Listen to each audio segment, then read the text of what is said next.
कुछ तो है इस हवेली में। मुझे इस बुढ़िया से भी थोड़ा अलर्ट ही रहना होगा। मुझे ये कुछ ठीक नहीं लग रही। पता नहीं क्यों जब भी आसपास होती है इतनी नेगेटिविटी सी क्यों फील होती है। आखिर मॉम डैड इस हवेली में आए क्यों होंगे? और सबसे इम्पोर्टेंट बात यह है कि घने जंगल के बीचों बीच ये हवेली किसने और क्यों बनवाई होगी? मैं जितना भी अपने दिमाग पर जोर डालती हूँ उतना ही उलझती जाती हूँ। मॉम डैड, आप लोग कहाँ हो? I miss you mom. Mom देखो मैं आ गई, आपकी बेटी आ गई। मॉम कहाँ हो आप लोग? नताशा अपने बिस्तर पर लेटकर अपनी मॉम डैड को याद करते हुए आंसू बहा रही थी कि तभी एक बार फिर उसके कानों के आसपास उड़ती हुई एक मधुमक्खी उसे नजर आती है, जिसे नताशा अपने हाथ से झटक देती है। लेकिन नताशा के बार बार उस मधुमक्खी को हटाने के बाद भी वो मधुमक्खी जो जो आवाज करके उसके चेहरे के आसपास ही मंडरा रही थी। टेबल पर रखी हुई बुक से नताशा उस मधुमक्खी को मारने की कोशिश करती है और उसके बाद वह मधुमक्खी नताशा को दिखाई देनी बंद हो जाती है। कैसी जगह है ये? और ये मधुमक्खी तो ऐसा लग रहा है जैसे हाथ धोकर मेरे पीछे पड़ गई है। एक तो वैसे ही इस भूत बंगले में मुझे नींद नहीं आ रही, ऊपर से इस मधुमक्खी ने जीना मुश्किल कर रखा है। मधुमक्खी के वहाँ से जाते ही नताशा आंख बंद करके बिस्तर पर लेट जाती है। अभी कुछ मिनट बीते होंगे कि एक बार फिर नताशा के कानों में उस मधुमक्खी की जू जू सुनाई देने लगती है। अचानक ही नताशा को मधुमक्खी की आवाज के बीच में एक बार फिर से फुसफुसाते हुए अपना नाम सुनाई देता है। नताशा, तुम जानना चाहती हो ना कि तुम्हारे मॉम डैड के साथ क्या हुआ? ये सब मेरे मन का वहम है या मैंने सचमुच अभी अभी वो सब सुना? कमरे में तो कोई भी नहीं है। ये आवाज आखिर कहाँ से आ रही है? नताशा समझ ही नहीं पा रही थी कि आखिर ये कैसे संभव है कि एक मधुमक्खी उसके कान में आकर उससे इंसानों की तरह बात कर रही है। नताशा का चेहरा घबराहट और डर से पीला पड़ने लगा था। अचानक ही नताशा के कमरे में लगी हुई एक बड़ी सी पेंटिंग नीचे गिरकर टूट जाती है। पेंटिंग के नीचे गिरने की आवाज सुनकर नताशा बिल्कुल चौंक कर पेंटिंग की ओर देखती है। उसके चेहरे के आसपास 2-3 चक्कर लगाने के बाद वो मधुमक्खी उस पेंटिंग की तरफ बढ़ने लगती है। नताशा के पांव अपने आप मधुमक्खी के पीछे पीछे बढ़ गए थे।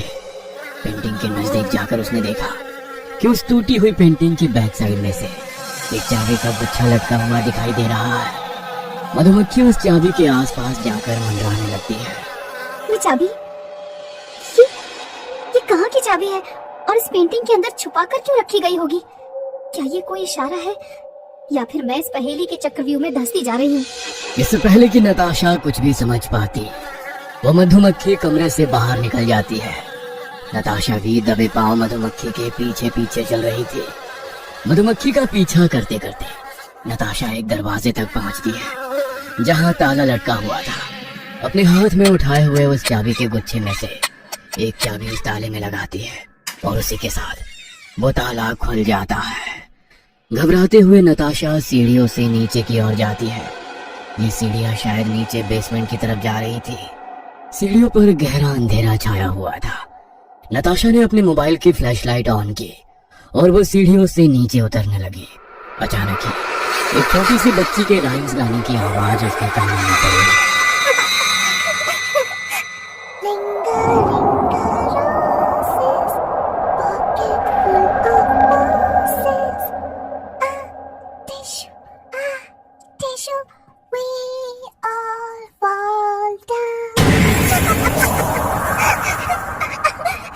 किसी बच्चे की आवाज आ रही है, मतलब नीचे कोई बच्चे भी हैं। इस हवेली में आखिर चल क्या रहा है? बेसमेंट की लॉबी से गुजरते हुए नताशा को काले कपड़े से बनी ढेरों डरावनी गुड़ियां लटकती नजर आती है, जिन्हें देखकर नताशा का दिल धक से रह जाता है। जितना मैंने सोचा था ये हवेली उससे कई गुना ज्यादा मिस्टीरियस है। लेकिन क्या राज है इन सब चीजों का? चारों तरफ लटकी हुई उन काले कपड़ों की डरावनी डॉल्स को देखकर एक पल के लिए नताशा की पांव वहीं थम गए थे। अचानक ही वह मधुमक्खी एक बार फिर नताशा के कान के पास आकर आवाज करने लगती है। नताशा फिर से मधुमक्खी के पीछे पीछे चलने लगती है। मधुमक्खी के पीछे चलते हुए एकाएक नताशा को महसूस होता है उसके चेहरे पर कुछ गीला और चिपचिपा सा पदार्थ टपक रहा है। नताशा फ्लैशलाइट को छत की तरफ करके ध्यान से देखती है। ऊपर का नजारा देखकर मानो नताशा की सांस अटक जाती है। छत पर एक 5-7 साल की छोटी सी बच्ची छिपकली की तरह दीवार से चिपकी हुई थी, जिसके चेहरे से लगातार खून टपक रहा था। नताशा के उस बच्चे को देखते ही वो पूरी ताकत से नताशा के ऊपर कूद पड़ती है। नताशा के मुंह से एक चीख निकल जाती है और वो डर कर अपनी आंखें बंद कर लेती है, लेकिन अगले ही पल उसे महसूस होता है कि वो बच्ची तो उसके ऊपर कूदी ही नहीं। घबराते हुए नताशा अपनी आंखें खोलती है और देखती है वही बच्ची ठीक उसके सामने खड़े होकर जोर जोर से हंस रही है। ये बच्ची ये वहाँ कैसे पहुँच गई? इसका सफेद चेहरा, बिना पुतली की आंखें और सर से लगातार खून बह रहा है और उसके बदन भी ये खिलखिलाकर हंस रही है। मामा पापा आप कहाँ हो? ये कहाँ बुलाया है आपने मुझे? ये सब क्या हो रहा है? नताशा, आगे बढ़ो। नताशा एक बार फिर मधुमक्खी का पीछा करने लगती है। मधुमक्खी उसे एक कमरे के पास ले जाती है जिसमें ताला लगा हुआ था। उस ताले के पास जाकर वो मधुमक्खी गोल गोल घूमने लगती है। नताशा उस ताले को खोलकर अंदर जाती है। जैसे ही वो कमरे के अंदर जाती है, कमरे का दरवाजा बाहर से लॉक हो जाता है। ये किसका कमरा है? अपने आप लॉक कैसे हो गया? और वो मधुमक्खी, वो भी नजर नहीं आ रही। नताशा कमरे के अंदर पहुंचती है तो देखती है सामने एक औरत बच्ची को अपनी गोद में लिटाए हुए बैठी है। सुनो, क्या आप यहीं रहती हैं? Please help me. क्या यहाँ पर सारा और हेनरी नाम के 2 लोग आए हैं? मैं उन्हें ही ढूंढने के लिए यहाँ आई हूँ। बोलते हुए नताशा उस औरत के नजदीक पहुंच जाती है। नजदीक पहुंचने पर वो देखती है कि उसकी गोद में तो वही बच्ची लेटी हुई है जिसे उसने अभी कुछ देर पहले ही देखा था। बच्ची नताशा को देखकर खिलखिलाकर हंसने लगती है। ये बच्ची तो दूर करो इसे अपने से, इसे दूर करो अपने से। नताशा के इतना कहते ही वो औरत अपना चेहरा ऊपर करती है। उस औरत का चेहरा बिल्कुल सफेद था और होठों के पास से मानो चेहरा कुछ टेढ़ा सा हो गया था। उसे देखकर नताशा के मुंह से चीख निकल जाती है और वो उल्टे पांव दौड़ने लगती है। तभी वो एक बुक शेल्फ से टकराकर जमीन में गिर पड़ती है। उठकर नजर घुमाती है तो कमरे में कोई भी नजर नहीं आता।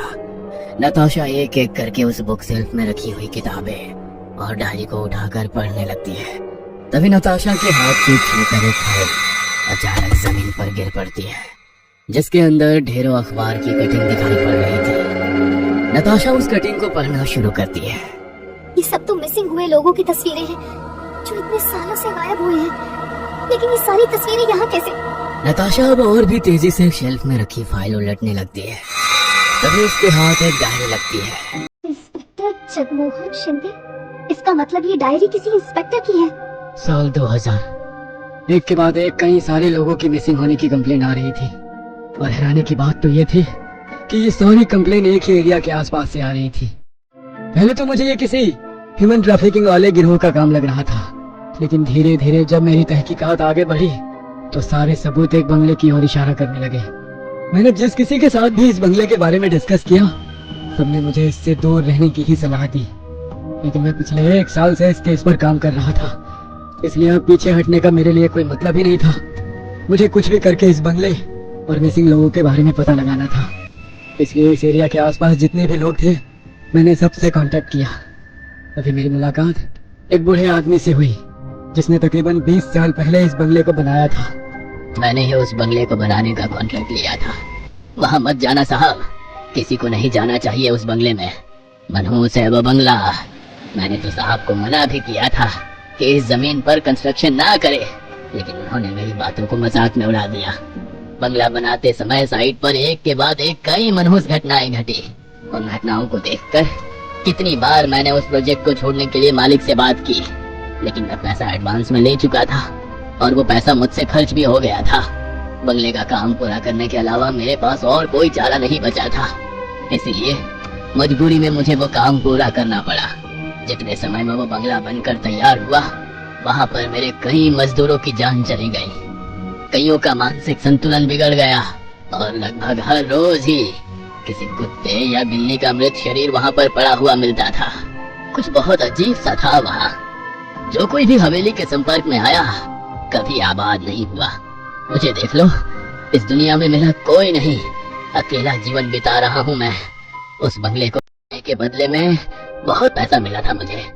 सोचा था सारी जिंदगी सुकून से जीऊंगा, लेकिन बंगले का काम खत्म होने से पहले ही मेरी पत्नी और बच्चे की मौत हो गई।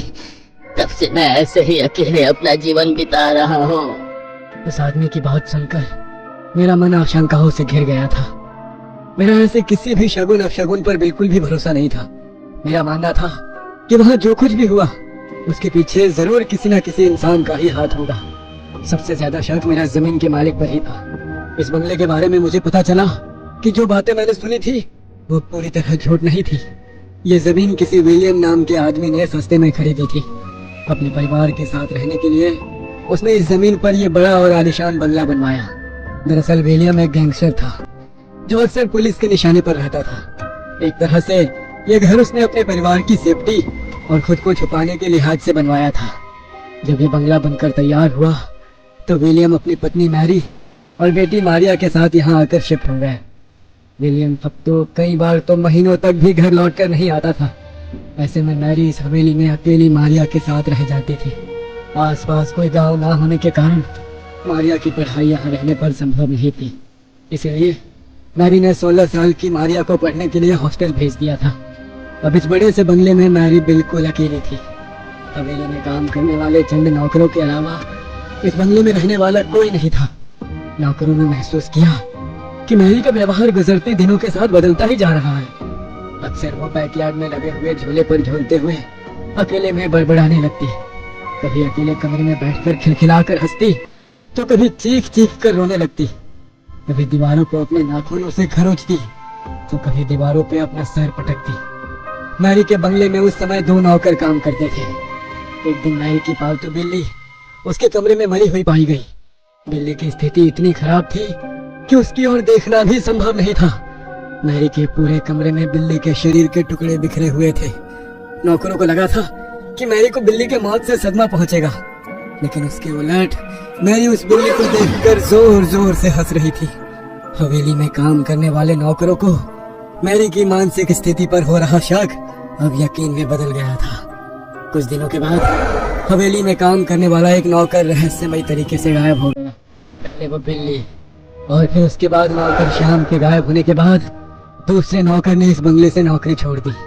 और उसके बाद सब तरफ ऐसी अफवाहें फैली कि कोई भी इस बंगले में नौकरी करने के लिए आने को तैयार नहीं हुआ। मैरी के दिन अपने पति के इंतजार में बीतने लगे। कुछ सालों के बाद उसका पति लौटकर इस बंगले में आ गया। विलियम पहले से पुलिस के रडार पर था। इंटेलिजेंस से खबर मिली कि पिछले 1 महीने से विलियम का कोई भी मूवमेंट ट्रेस नहीं हुआ है। आखिरी बार उसे इस बंगले की तरफ आते हुए ही देखा गया था। पुलिस ने बंगले में छापा मारा। अंदर इस बात के सबूत तो मिले कि वो उसी का घर है, लेकिन विलियम इस बंगले में कभी बरामद नहीं हुआ। क्या राज है इस बंगले का? कहाँ गायब हो गया विलियम और किसने मारा है उसे? हवेली से गायब होने वाले लोग आखिर कहाँ चले जाते हैं? ये बंगला शापित है या फिर सारी हत्याओं के पीछे किसी और का हाथ है? सभी सवालों के जवाब जानने के लिए देखना ना भूले कहानी का अगला भाग।